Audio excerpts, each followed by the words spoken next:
mensaje que resuene, que le sea de ayuda en este caminar que estamos transitando. Siddhartha Gautama, quien nació hace más de 2500 años antes de Cristo, de origen hindú de la India. En ese lugar donde él nació, era un extremo que era frontera con lo que hoy es Nepal, al borde, a la falda del Himalaya, una región donde era habitada y se dividía la India en diferentes reinados, más de 16 reinos. Siddhartha Gautama fue el hijo de un rey que reinó en esa época, 2500 años antes de Cristo. Los reyes en esa época vivían en constantes disputas, guerras, por poderío, por quien gobernara o reinara más de una tribu. En ese ambiente nació Siddhartha Gautama. En el año 566, 430-566 antes de Cristo fue la vida de Siddhartha. Nació en Lumbini, se llamaba su ciudad. Este mensaje que hoy vamos a escuchar se transmitió de la vida de Siddhartha en forma oral. Algunos historiadores dicen que no existía la escritura. Sin embargo, se encontró ruinas históricas en excavaciones arqueológicas que por lo escrito en columnas que se edificaban para escribir mensajes datan de la época donde nació Siddhartha. De ahí se puede ubicar geográficamente el lugar donde él nació.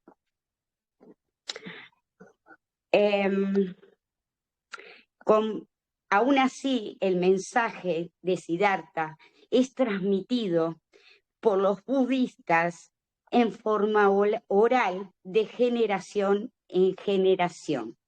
Luego del nacimiento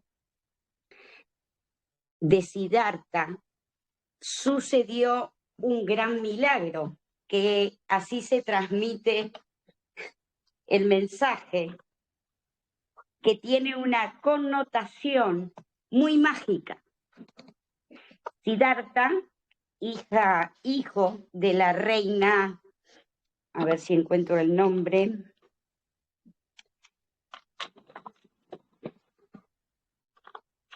la reina Mai.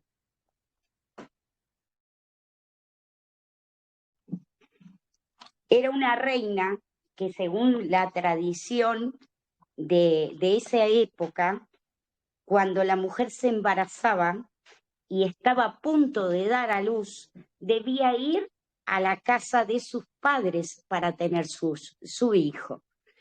En el camino, en ese viaje, ella fue a tomar un baño, hacía mucho calor, y fue allí en ese lugar donde sintió el fuerte dolor de la aproximación de un parto. Saliendo del agua, ella se acostó debajo de un árbol donde nació Siddhartha en una mágica noche de luna llena. El nombre de Siddhartha significa aquel que se realiza en la verdad. Fue así que nació el niño y ella volvió a su reino. No alcanzó a llegar a la casa de sus padres. Este niño, era costumbre de esa época, cuando nacía un niño, que viniera un adivino y lanzara una predicción de lo que sería la vida de ese recién nacido. Y fue así. Vino un adivino y dijo estas palabras: este niño posee las 32 cualidades necesarias para alcanzar la sabiduría. Tomará el camino de la iluminación. El rey, al escuchar estas palabras, quedó tranquilo, porque para alcanzar la sabiduría última había un gran recorrido, el saber. Entonces él quedó tranquilo, pero cuando escuchó que tomaría el camino de la iluminación, el rey sintió temor, porque dijo: y ahora, si mi hijo se va del palacio, ¿quién me sucederá? Porque era común en aquella época que las personas que tomaran el camino del saber, de la iluminación, se retiraran y caminaran largos caminos por muchos años y siguieran gurús, maestros, para encontrar este grado de sabiduría o de iluminación. Entonces fue natural que el rey pensara: se va a ir mi hijo y no tendré descendencia. El adivino predijo además que si Siddhartha se quedara en el reino, sería el más grande de los reyes. Pero que si Siddhartha se fuera de la casa de su padre, alcanzaría la iluminación y libraría del sufrimiento al mundo. El rey tomó medidas para que Siddhartha no se fuera del reino. Amuralló toda la ciudad y probó que esa muralla no se pudiera sortear, que no saliera de la ciudad ninguna persona. Y fueron 2 hombres, uno primero, luego el otro, y lograron salir del palacio, atravesando la muralla. Entonces mandó levantarla aún más, hasta que ninguno pudiera salir. Fue así que se crió Siddhartha dentro del palacio. Cuenta la tradición que, debido a la predicción del rey, fue la manera que encontró el rey de proteger a su hijo. Según los estudios arqueológicos, el pueblo de Siddhartha se trataría de grandes porciones donde habitan en forma grupal casas, 20 casas. Esas 20 casas se sitúan en el medio, una que gobierna las 20. De esta forma se distribuía en la ciudad donde vivió Siddhartha las familias. Cada 20 casas había uno que gobernaba ese grupo. Tenían una vida muy sencilla, el pueblo, al que se le denominaba paria. Una vida muy sencilla, bastante trabajosa. Ellos cultivaban cebada, trigo, sésamo, y los que eran los parias, los obreros. Ahora estaba la otra casta, que era una vida llena de placeres, o sea que era un extremo u otro. Siddhartha fue criado en palacio, donde abundaba en placeres y, bueno, en todas las cosas buenas que él recibía. Cuando Siddhartha era pequeño, en los pueblos hindúes se practicaba el hinduismo primitivo. ¿Qué era? Era una religión que adoraba a diferentes dioses. el principal y más conocido era el dios Shiva. Shiva es un dios que era destructor o creador, manejaba las dos polaridades, destruía para crear y así mantenía el equilibrio del universo. En él creía el reino de Siddhartha, el padre de Siddhartha. Los chamanes de la tribu realizaban, hasta hoy lo hacen, sacrificios de animales. ¿Para qué? Para ponerse en contacto con los dioses. De esta manera, sacrificando un animal, entraban en trance y hablaban lo que tenían que hablar. Esto lo hacían los chamanes. En este entorno religioso creció Siddhartha Gautama. Ahora vamos a hablar un poquito de la cronología espiritual de Siddhartha. O sea, cómo se va desarrollando este niño. A los 6 años, sus familiares lo preparan para la ceremonia de iniciación, que es una tradición familiar. Lo vistieron con magníficos trajes y joyas. Al entrar al templo, se produjo un milagro.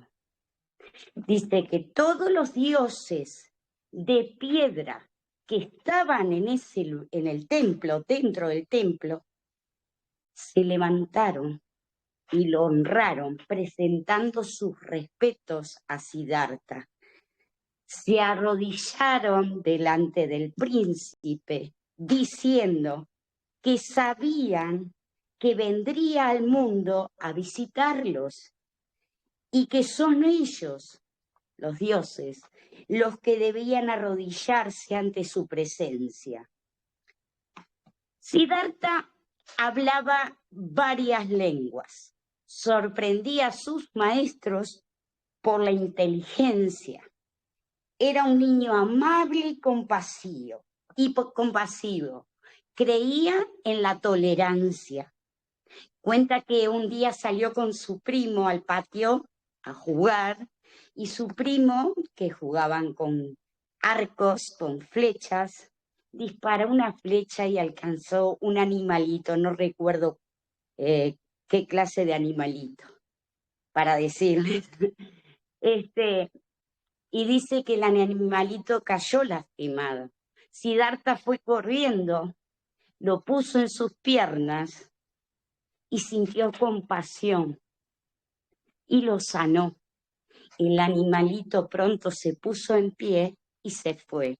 Cuando el primo llega al lugar, el animalito ya se había ido. Se enojó mucho con Siddhartha y le dijo: yo le disparé la flecha, yo lo herí, el animal es mío. Y Siddhartha le dice: no es así, él tiene una vida nueva.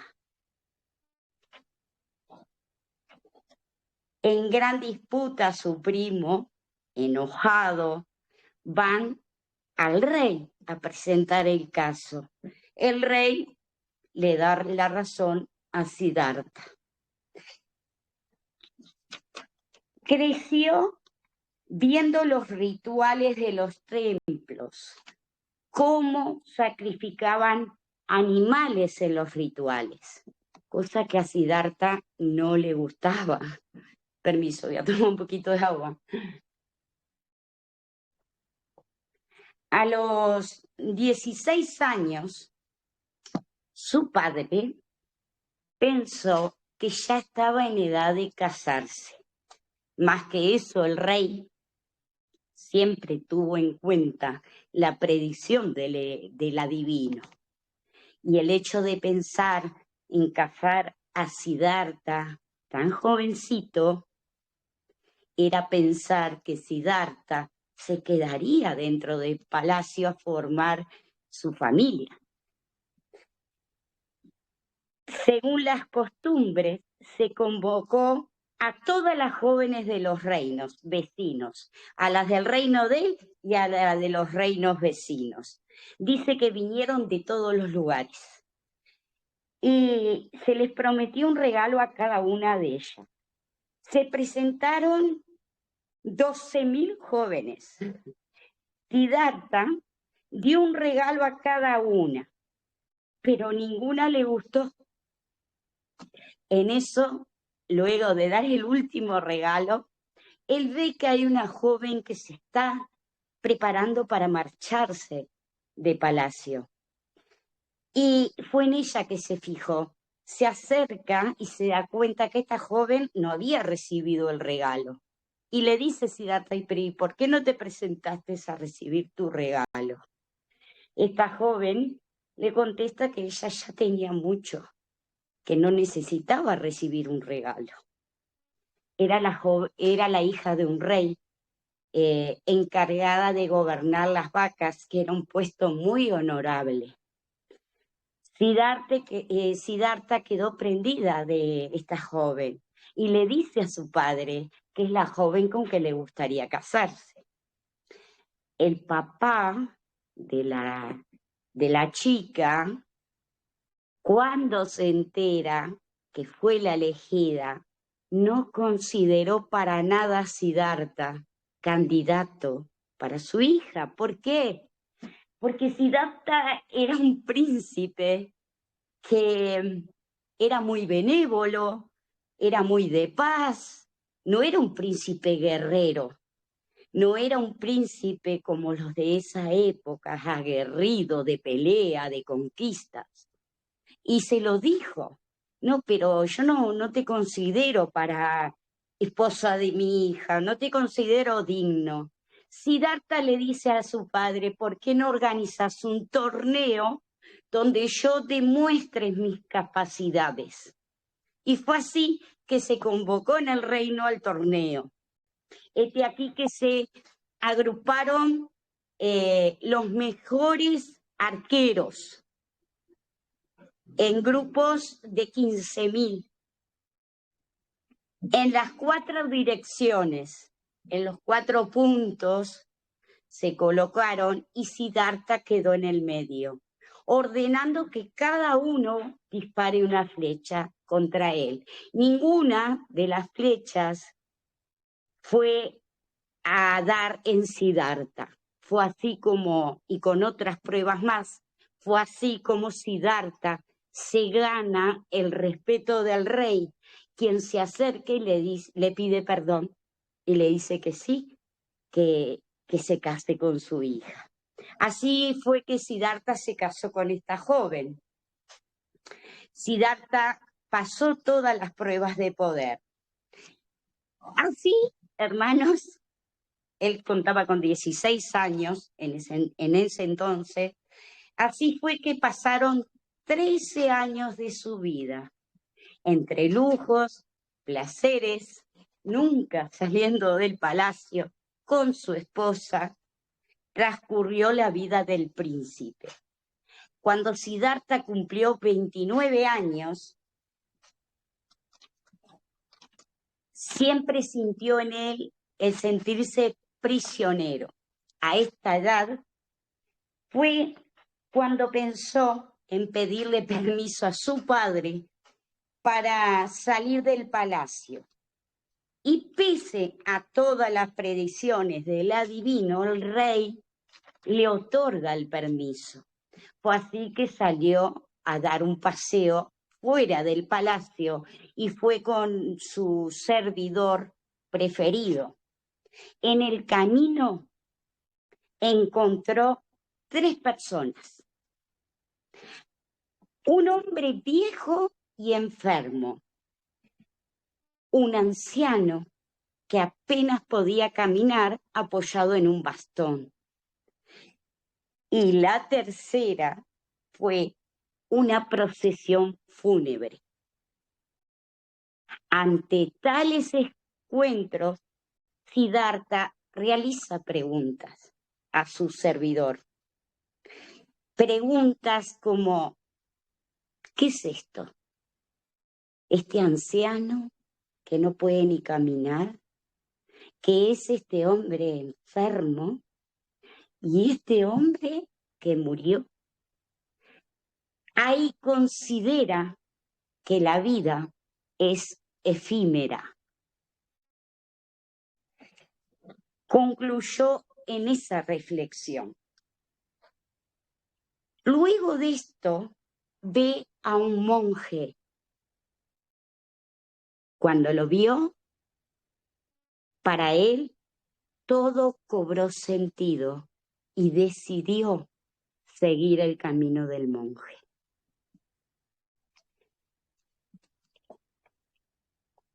Porque reflexionó que encontrar sentido a la vida en ser monje, en meditar, en cómo atenuar el sufrimiento de los demás. A Siddhartha no le gustaba el sistema de sociedad en que vivían.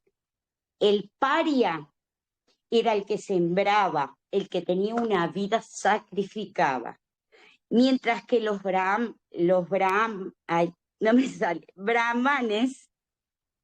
que eran los que se dedicaban al espíritu, a seguir el camino espiritual, eran sacerdotes, astrólogos. Era una clase privilegiada, aparte del rey, ¿verdad? Y disfrutaba de cosas buenas, que el paria no era así, era lo opuesto. Esto a Siddhartha no le gustaba y no lo comprendía. De ahí concluyó, ante esta tal desigualdad de clase social, en su sentir, que todos los hombres son iguales. Fue a hablar con su padre luego de esto y le dijo: yo te voy a pedir 4 cosas. Primero, que me garantices que nunca estaré enfermo. Segundo, que nunca envejeceré. Y tercero, que nunca moriría. Más cuarto, que estaría libre del deseo, la lujuria y la avaricia. El rey, tartamudeando, le dice: esas cosas ni siquiera los dioses las pueden dar. ¿Cómo te puedo dar algo que no poseo? Mirá, tenés todo el reino, todos los placeres, todos los lujos, las joyas, pero esas 4 cosas yo no te las puedo dar. Entonces Siddhartha le dice: permíteme marcharme a buscarlas. El rey le concede marcharse. En ese interín, la esposa de Siddhartha, que estaba embarazada, da a luz y le coloca el nombre de Rahul a su hijo, que significa traba, obstáculo.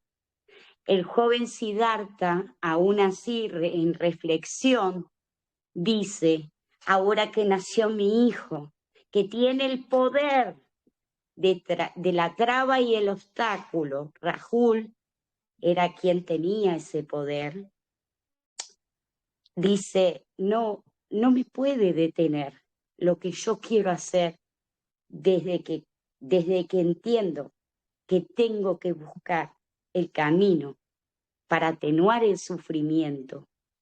Aquí no lo voy a encontrar, yo tengo que salir de acá. Y fue así que marcha del palacio.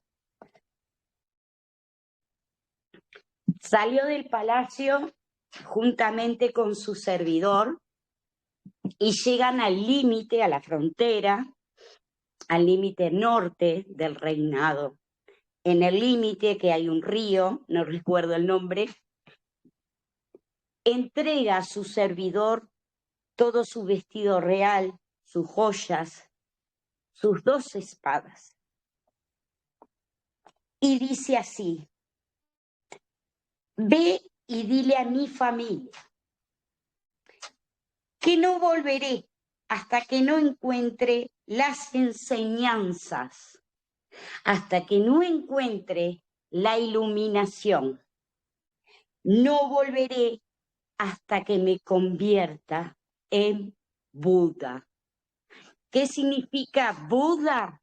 La palabra Buda significa el despierto, el iluminado, el consciente.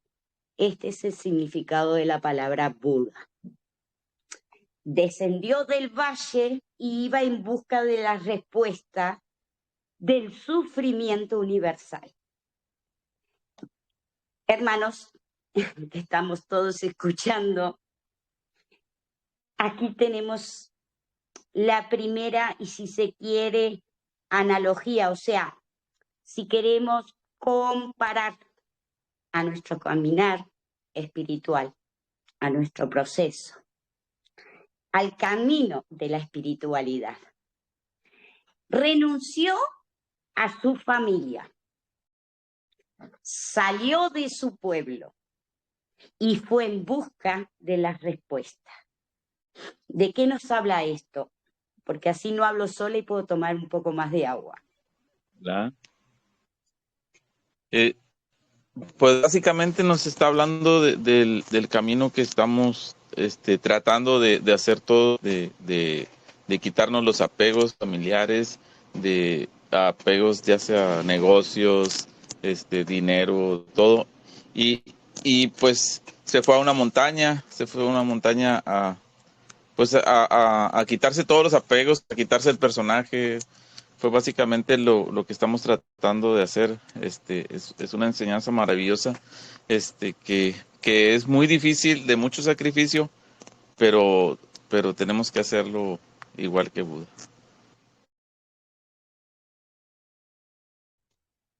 ¿Quiere compartir algo? Oh, hermanita, qué maravilloso. Estoy como, oh, el pecho me tiembla porque estoy emocionada, más amo a Buda. Y bueno, la historia la contaste muy linda. Si bien la había visto cortita, pero no con tantos detalles y me estoy maravillada. Y siento eso, que era un hombre que ya vino con esa misión tan marcada, tan despierto, que nada lo detuvo, o sea, ningún apego, porque él tenía un propósito y fue hacia él. Precioso. Te amo y te honro. ¿Quién más quiere compartirnos algo? El hermanito Inés, ¿verdad? Ahí lo principal que yo sentí que nos está demostrando es el desapego a todo. O sea, no hubo nadie que lo detenga, sino el querer buscar su enseñanza.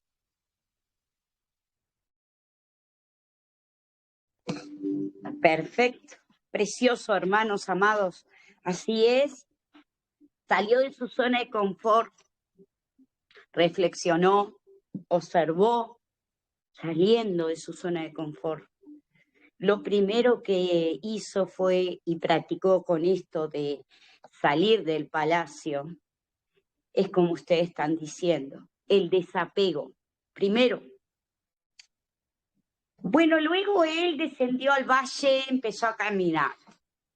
Buscó un gurú. ¿Qué es el gurú? En esa época, yo no sé hoy.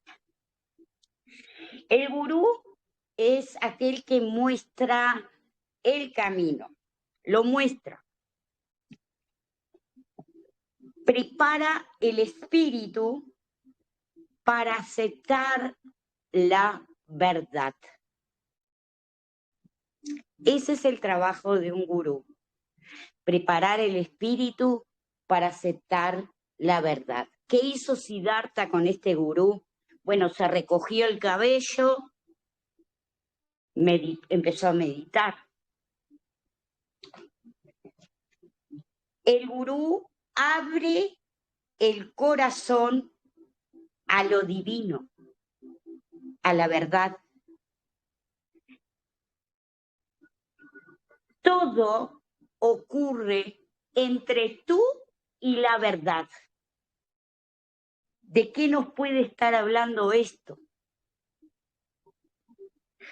Luego que nos desapegamos, ¿qué buscamos nosotros? El corazón. Abrirlo. La verdad. Estamos buscando la verdad.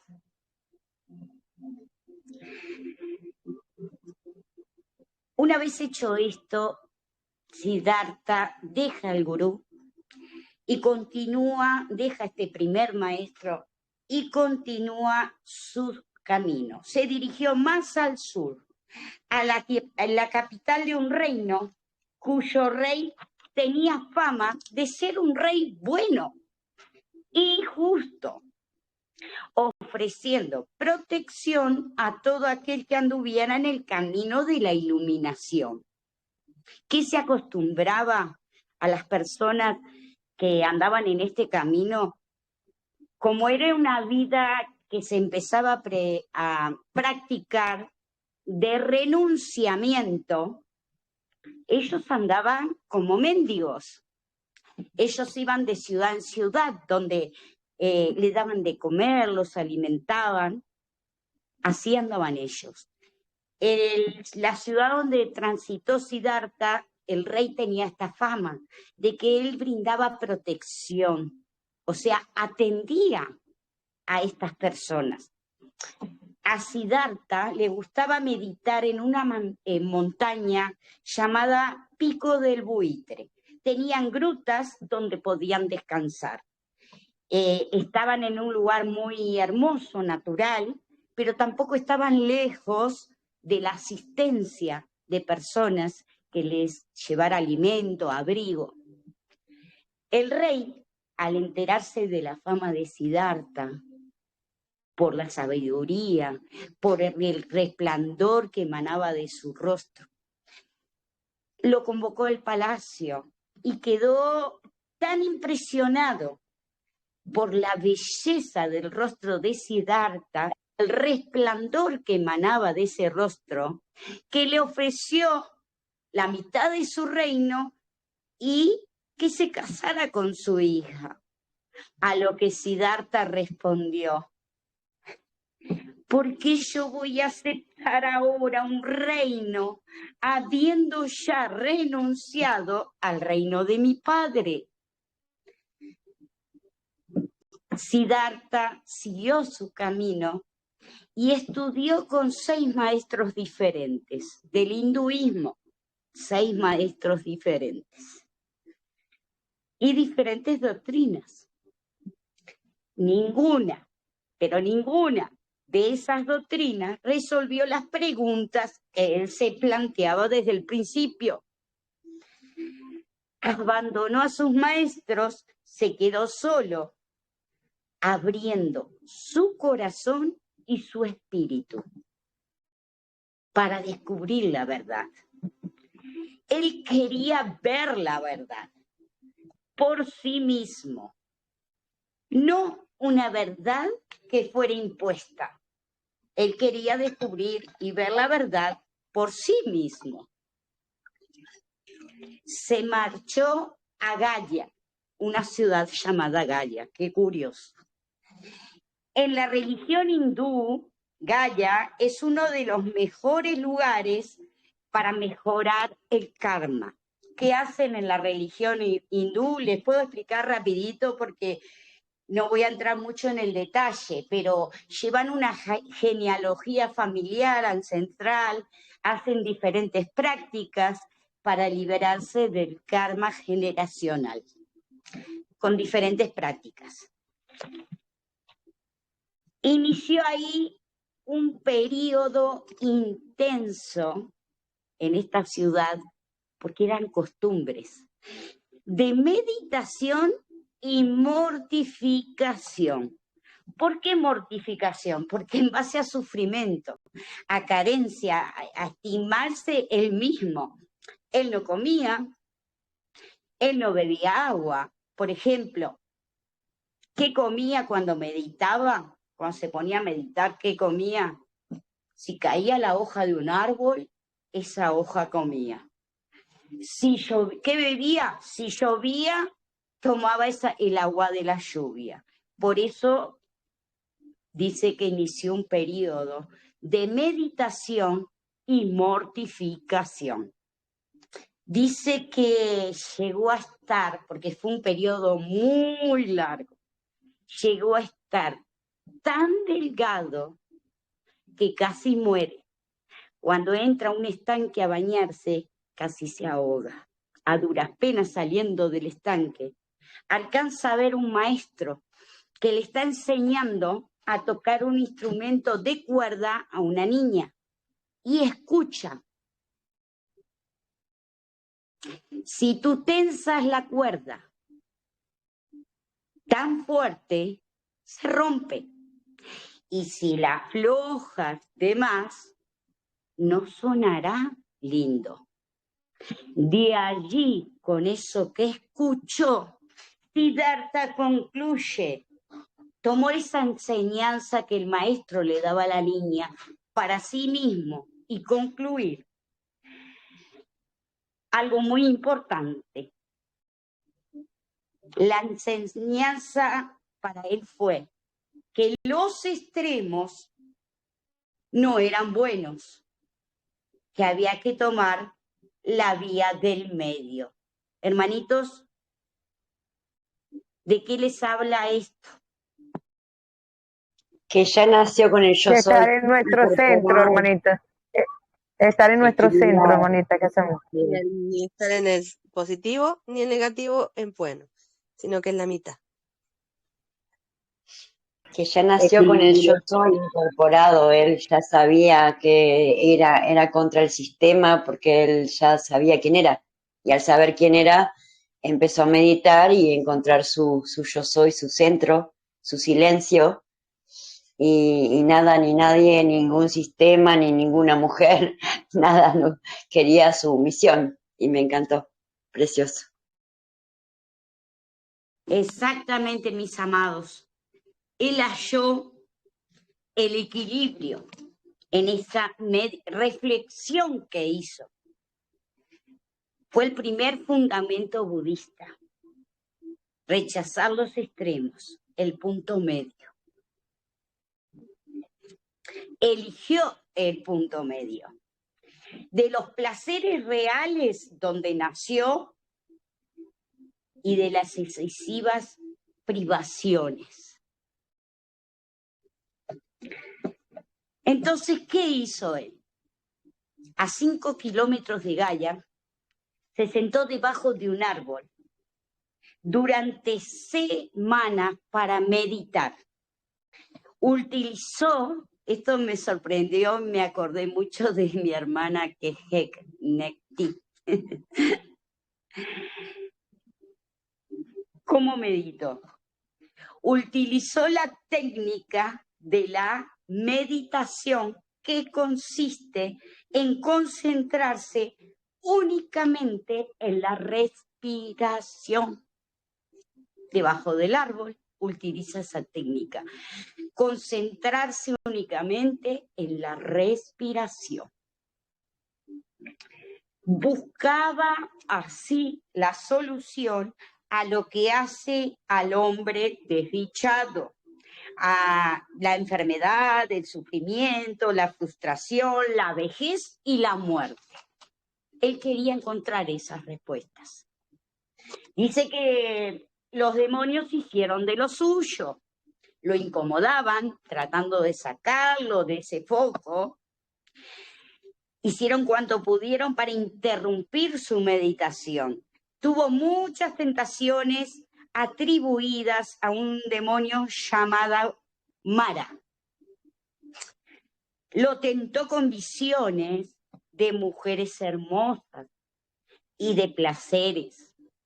Siddhartha venció las tentaciones Los textos sagrados que se escribieron mucho tiempo después cuentan que después de 40 días, esto me llamó mucho la atención pensando en otro maestro también, de meditación, Siddhartha abandonó su cuerpo.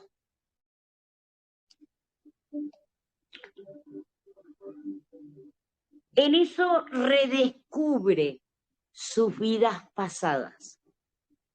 Primero una, luego otra, luego 100 vidas antes, luego 1000 vidas antes. ¡Qué experiencia! Dice que en la segunda vigilia, o sea, transcurridos esos 40 días que abandona su cuerpo, tiene una vigilia donde descubre sus vidas pasadas. En la segunda vigilia comprendió el ciclo de la existencia, la ley de la causa y el efecto, el movimiento tiene karma. En la tercera vigilia vio los 4 pecados del espíritu. Los definió así: el deseo sensual, el apego material, los falsos conceptos, creencias, vamos a decir, nosotros hoy, y la ignorancia. Una noche de luna llena, a los 35 años de edad, alcanzó el despertar, la iluminación, el conocimiento supremo, el nirvana.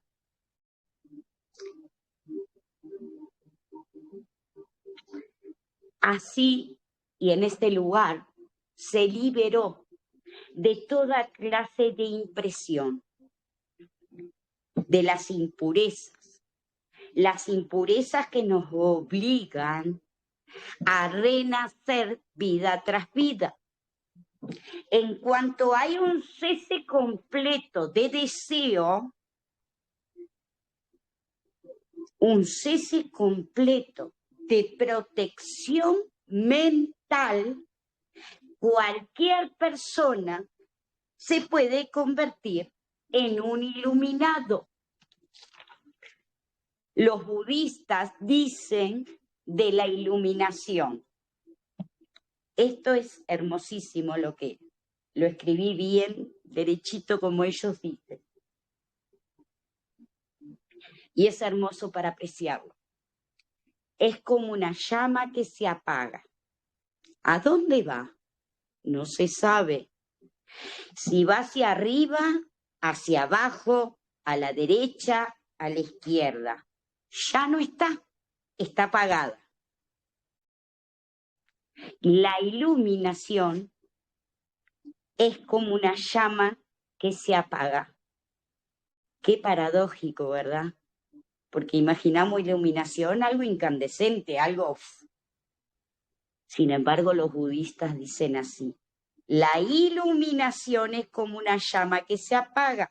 Por eso le llamamos nirvana. Vana, en Pari, el dialecto de esa clase trabajadora, sacrificada, llena de sufrimiento, significa deseo. Es como la extinción del deseo, como el cese completo. ¿A dónde va la llama? Nadie lo sabe. Con la meditación profunda se descubre que las ideas ser, no ser, vida, muerte, venir, marchar, son falsas ideas. ¿Qué nos puede hablar esto? A mí, en mi sentir, me habló de trascendencia. Si somos capaces de liberarnos de las percepciones erróneas, nos liberaremos de los males y de los sufrimientos que siempre provienen de esas falsas percepciones. Todo esto se puede borrar con la práctica de la profunda meditación. Cuando se consigue esto, entonces se es libre, no se tiene miedo. Y aquí presté mucha atención, porque estamos caminando, hemos recibido, estamos integrando, nos compartimos desde nuestros sentires, y cada uno integra en su medida. Y esto a mí me llamó la atención. La ausencia del miedo es la base de la verdadera felicidad. Cuando Siddhartha alcanzó por fin las respuestas a sus preguntas, se convirtió en Buda, que significa el iluminado. Pasó varios días bajo el árbol.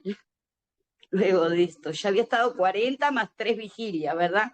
Pasó varios días más bajo el árbol, apreciando su felicidad, la iluminación. Varias personas venían a él desde el pueblo. Mas él, ¿qué fue lo primero que hizo? Luego a apreciar esa felicidad, esa iluminación. Se levanta y va a buscar aquellas personas que desde que él salió del reino de su padre fue conociendo. ¿Para qué? Para compartirles lo que había hallado. Él fue a buscarlas, viajó 300 kilómetros, aguas, valles, halló a sus compañeros y les dijo: he alcanzado la iluminación, me he convertido en Buda. Aquella noche predicó su primer sermón. Enunció las 4 verdades nobles que se convertirían en la base del budismo. Sabemos que es una religión, hoy lo sabemos. Dijo que el malestar, el sufrimiento, existe. Reconocerlo es fundamental. Aceptarlo es la primera etapa. Buscar la segunda verdad, buscar la segunda verdad noble, buscar, identificarlo. ¿De dónde viene el sufrimiento? Buscar la raíz, valor para contemplar el sufrimiento de frente. La tercera verdad es que el sufrimiento puede transformarse. La cuarta, cuando reconocemos la causa del sufrimiento, podemos descubrir qué práctica podemos hacer para transformarlo. Buda propone seguir un camino que lleve al nirvana. Con reglas sencillas, la práctica nos conduce a la felicidad. Tras el sermón, las personas que lo oyeron quedaron maravillados y fue ahí donde surgió la primera comunidad monástica budista.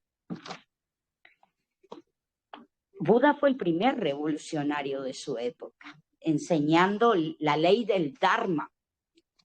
Recorrió la India de norte a sur, enseñando esta ley. El mensaje revolucionario fue enorme para la época. Enseñó su doctrina por 40 años.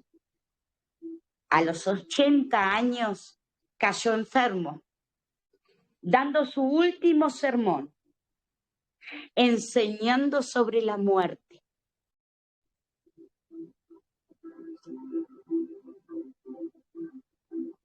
Lo hizo a través de una parábola. ¿Cómo alcanzar el nirvana? Cuando ven una nube, ustedes ven que esa nube existe. Así piensan, porque la están viendo. Cuando llueve, es la transformación de la nube. Ustedes descubren la nube como inexistente cuando la dejan de ver con los ojos. Si miran bien, la nube se transforma en agua, en nieve, en hielo. La nube no puede morir, se transforma. Así como la nube no puede morir, la nube nunca deja de ser. De este modo, la noción de muerte no se puede aplicar a la realidad. Se produce una transformación. No pueden decir que la muerte se convierte en nada. De alguien, de lo que somos, de alguien a nadie, no puede ser. Así Buda explicaba. Cuando sintió que la muerte se acercaba, llamó a Sananda, su fiel servidor, y enunció los 4 lugares que fue y recorrió antes de su iluminación, a modo de que así lo hiciera él también.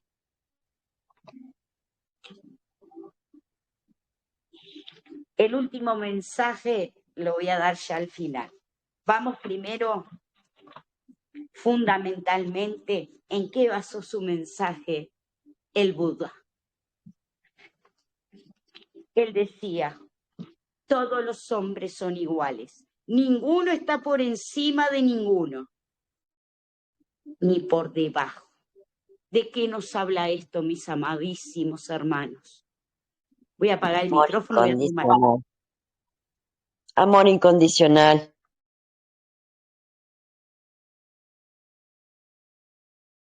Todos somos iguales, hermanita.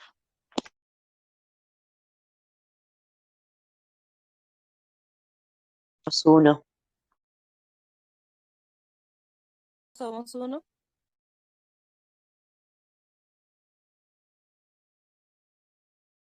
Así es, amadísimo. Unidad. No. Segundo, el que hace el bien es un hombre noble. El que hace mal, vulgar. Así definía Buda. Algo precioso que me encantó personalmente. Sé tu propio salvador.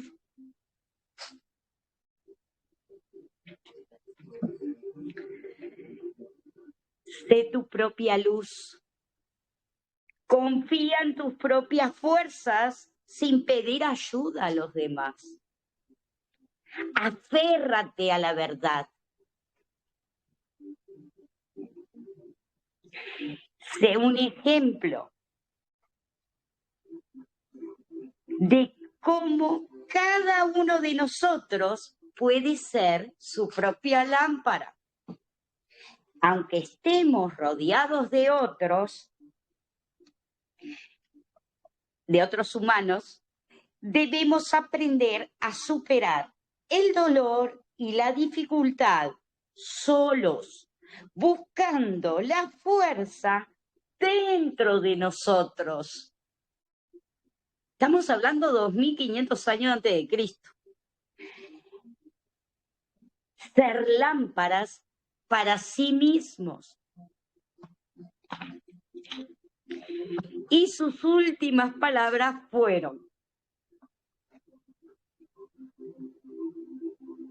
La degradación y la muerte son inherentes a todos los seres, pero cada cual puede obtener un derecho a evadirse de ella. No dejéis de luchar. ¿De qué nos habla estas sus últimas palabras, mis amados? Voy a repetirlo de nuevo y pausadamente.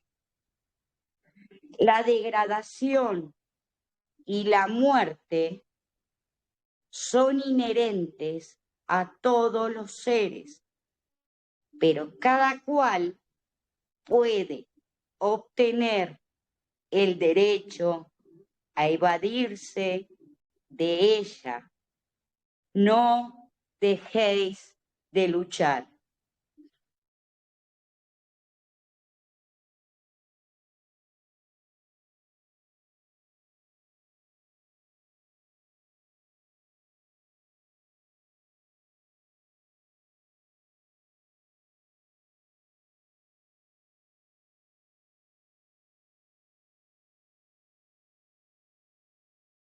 ¿Alguien quiere compartir algo?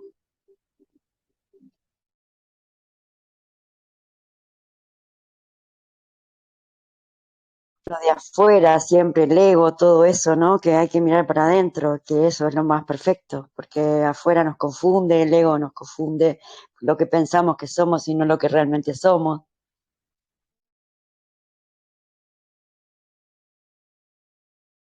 Exactamente, la doctrina budista habla de reencarnación, de impureza, que venimos una y otra vez y otra vez y otra vez a vivir y repetir. Habla de la degradación y la muerte son inherentes a todos los seres, pero cada cual puede obtener el derecho a evadirse de ella. No dejéis de luchar. Habla de libre albedrío. ¿Cómo podemos vivir? ¿Seguimos en el personaje? ¿Alimentamos el personaje? ¿O vamos y venimos a nuestro centro, nuestro ser, y nos alimentamos como seres de luz y crecemos y continuamos con firmeza? Me resonó la primera capa del ADN que hablábamos, de que él dijo algo del pasado, ¿no? De limpiar las impurezas de todos los ancestros o cosas del pasado, y era lo que hablábamos en la primera capa del ADN, de todo el tatarabuelo, abuelo, todos los sufrimientos pasados. Eso me resonó mucho. Bien, mis amados, hasta aquí la vida de un ser iluminado que vino, caminó y trascendió. Él anunció dice, esta parte la omití, mis hermanos, porque primero quería hablarles de cómo se crió, de cuáles fueron sus experiencias mientras caminó en esta tierra, de la data histórica, de en qué año él nació y se crió. Quería compartirles todo esto y omití un poquito el nacimiento, porque, como les dije al principio, es para, como decía el gran maestro Sananda, el que tiene oídos, oiga. Como les dije al principio, es para escuchar, porque si no vamos nosotros a pasar por alto el mensaje. Si desde el principio yo les digo esto que les voy a decir ahora. Voy a ir allí, lo sé, pero lo quiero leer tal cual. Escribí como 10 páginas y la verdad porque me encantó.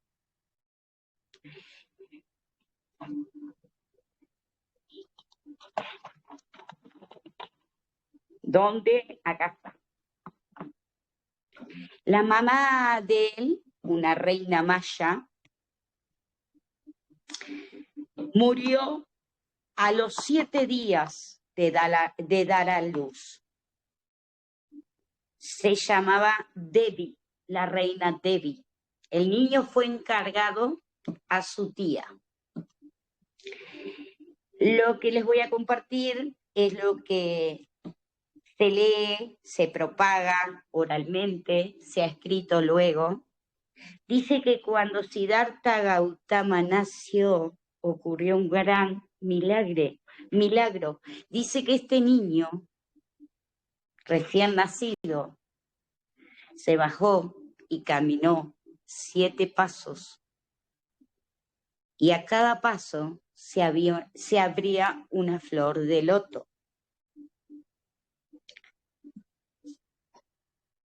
Fue allí donde él, levantando su dedo, dijo, enunció que él vino para iluminar al mundo y que esta sería su última vida.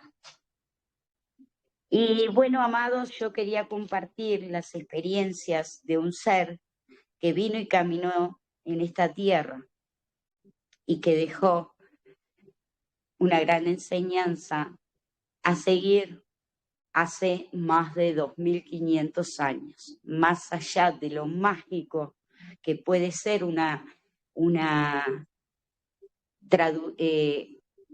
¿cómo se dice cuando se emite verbalmente? Una anécdota, una leyenda, un cuento. Hoy día el budismo es una religión que ha seguido miles y miles de personas para encontrar la iluminación, el despertar. Así que, amados, hasta aquí el mensaje. Los amo mucho. Espero que hayan comprendido la vida del ser, de este hermoso personaje, Siddhartha Gautama, el Buda. Si alguien quiere abrir el micrófono, bienvenido. Muchas gracias, hermanita, por tu tiempo, por tu enseñanza y por todo. Te amo mucho. Gracias, hermanita. Espléndidamente redactado, espléndidamente entendido. Muchísimas gracias por la información, hermanita. Gracias.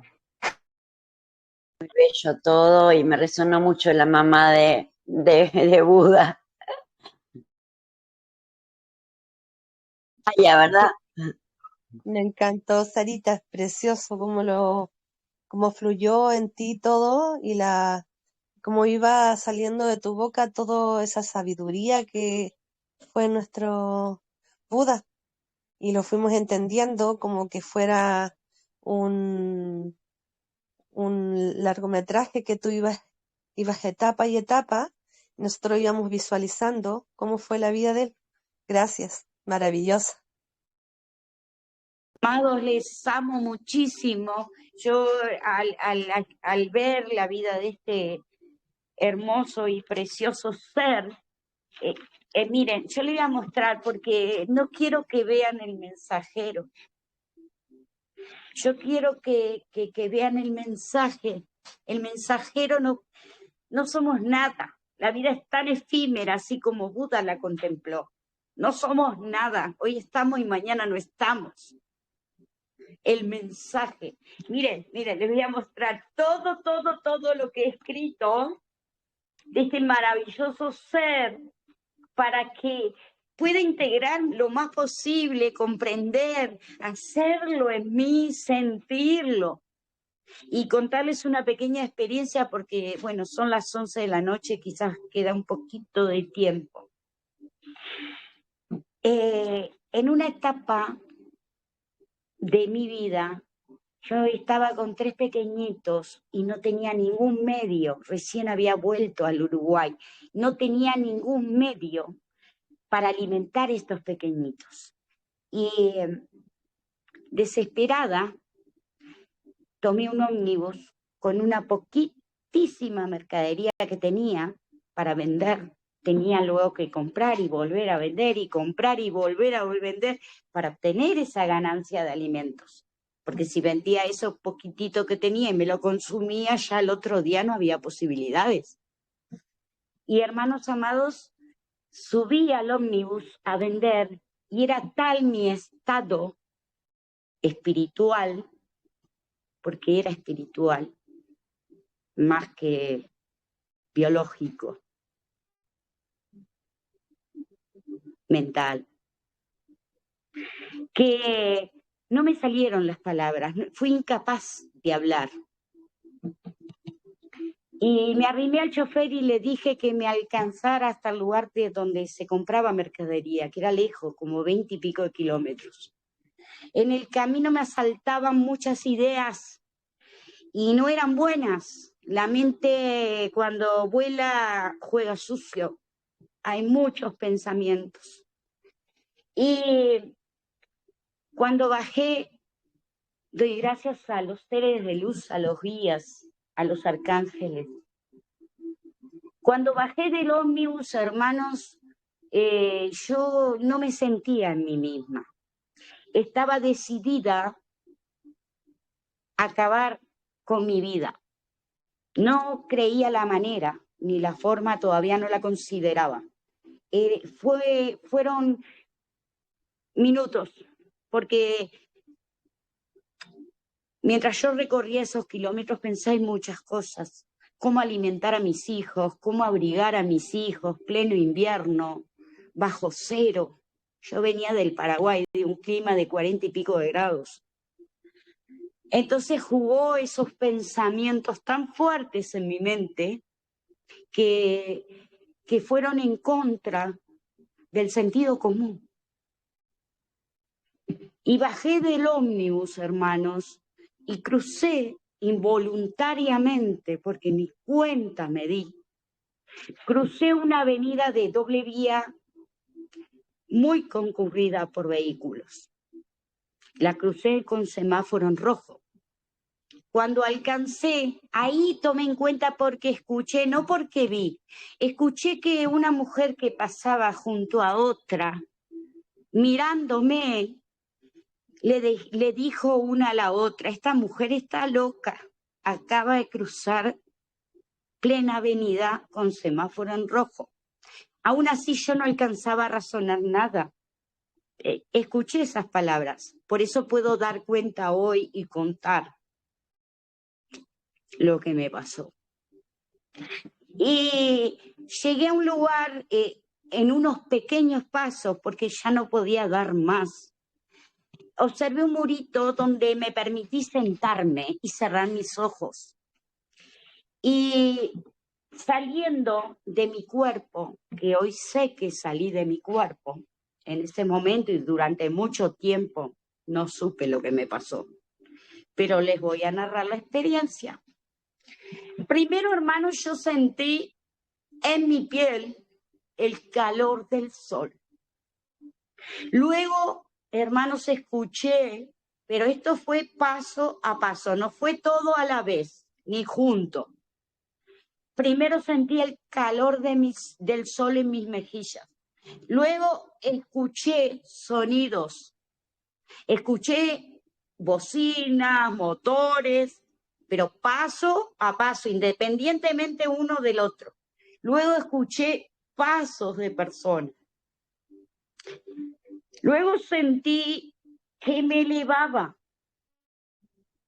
y ya no sentí nada de eso, ni el calor del sol, ni los pasos, ni... No vi nada, hermanos, pero sí tuve un diálogo con un ser que me llamó por mi nombre y me dijo, tú tienes una misión, tienes que criar tus hijos. Y me dio el nombre completo. Mis hijos, como todos sudamericanos, la gran mayoría le ponemos nombre de telenovela, ¿no? Le ponemos 2 nombres, por si fuera poco. Llamó a cada uno, esto es una nota jocosa porque no quiero que sea trágico, porque son experiencias para nuestro aprendizaje.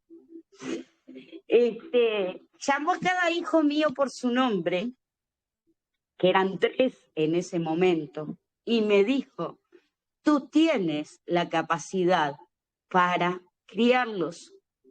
Y yo contesté, ¿y tú quién eres? Y él me dijo, soy tu guía. Yo no vi nada, aclaro, pero sí sentí una gran paz, enorme paz. Esa fue la única conversación. Y entré, así como salí, en ese mismo proceso.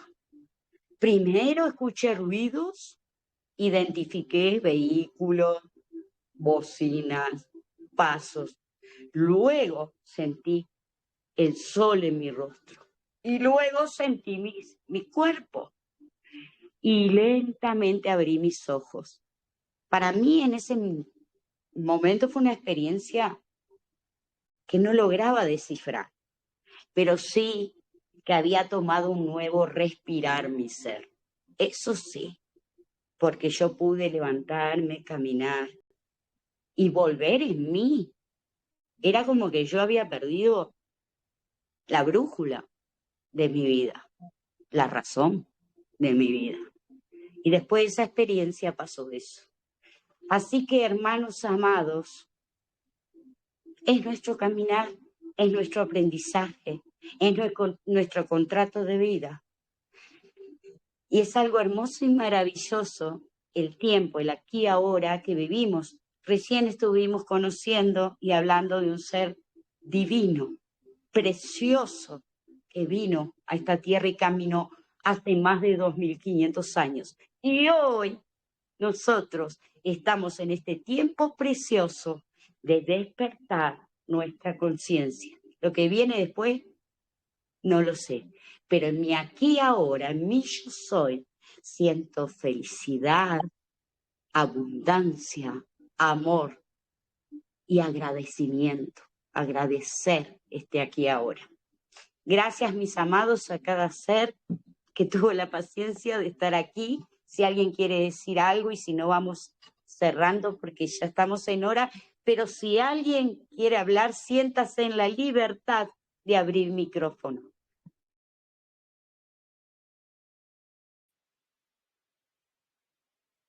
Solamente gracias y admiración por tu compartir. Hermoso tema, muy bien guiado, muy claro. Y me quito el sombrero. Mucha sabiduría en ti, hermanita querida. Muchas gracias. Te amo mucho, te honro. Sarita, Amados, Sarita, te honro. te amo. Muchas gracias porque me sigues dando la certeza de que estoy en el camino correcto, que estoy haciendo lo que tengo que hacer. Te amo y te honro. Agradezco tu sabiduría y tu tiempo, tu estar aquí. Te lo agradezco. Te amo. Amo profundamente a cada uno de ustedes. Honro a cada ser de luz que nos acompaña, a cada elevado, cada elevada. A los ángeles, arcángeles, a Mamita Maika, al maestro Sananda, a Lady Nada, a este tiempo, a este aquí ahora, tiempo no tiempo. Gracias, gracias, gracias.